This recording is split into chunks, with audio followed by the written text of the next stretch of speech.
Si est-il l'une des plus grandes frustrations de l'année en tennis.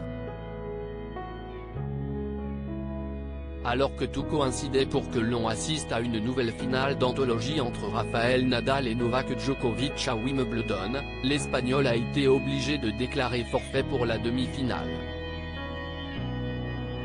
Touché au niveau des abdominaux, il avait pu remporter tant bien que mal son quart, mais n'a pas pu être en mesure de tenir sa place face à Nick Kyrgios.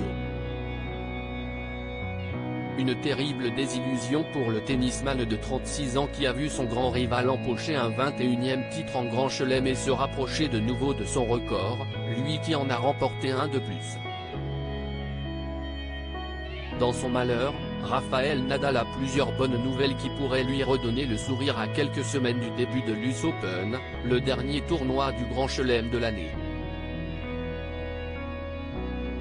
Le Serbe, toujours pas vacciné contre le Covid, ce qui lui avait valu d'être expulsé d'Australie en janvier dernier, va probablement subir le même sort aux États-Unis.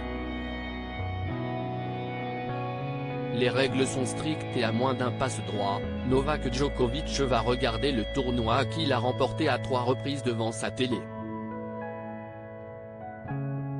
En plus de l'absence probable de son plus grand rival, le mari de Siska Perello vient de dévoiler une autre très bonne nouvelle, puisqu'il va bientôt faire son retour à la compétition. Rafa de retour à Cincinnati, juste à temps pour l'US Open. C'est sur son compte Instagram, où il est suivi par près de 16 millions d'abonnés que le futur papa a fait l'annonce à ses fans. Cincinnati, écrit-il dans un premier temps avec un emoji avion. Super content de jouer une nouvelle fois à Cincy. Je m'envole demain, conclut-il son message qu'il a accompagné d'une très belle photo de lui, torse nu, et on peut voir qu'il est toujours aussi affûté.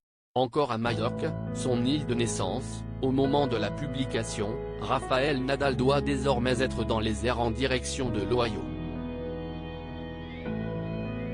Une nouvelle qui a ravi ses fans puisque la publication a déjà été likée plus de 215 000 fois en moins de 24 heures.